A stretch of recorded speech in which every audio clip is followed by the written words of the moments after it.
ഈശോ മിശിഹായ്ക്ക് സ്തുതിയായിരിക്കട്ടെ. കാൽവരി ചിന്തകളിലേക്ക് ഏവർക്കും സ്വാഗതം. ഇന്ന് ഓശാന ഞായർ.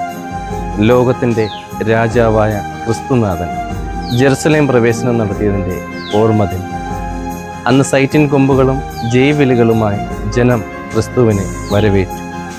ഇന്നും ലോകമെമ്പാടുമുള്ള ക്രൈസ്തവർ കുരുത്തോലകളേന്തി ആ വരവേൽപ്പിൻ്റെ സ്മരണ പുതുക്കുന്നു.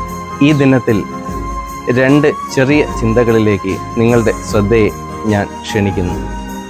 ഒന്നാമതായി, രാജാക്കന്മാരുടെ രാജാവായ ക്രിസ്തു എളിമയുടെയും വിനയത്തിൻ്റെയും മാതൃക കാട്ടിക്കൊണ്ട് ഒരു കഴുതപ്പുറത്ത് എഴുന്നള്ളി എന്നതാണ്.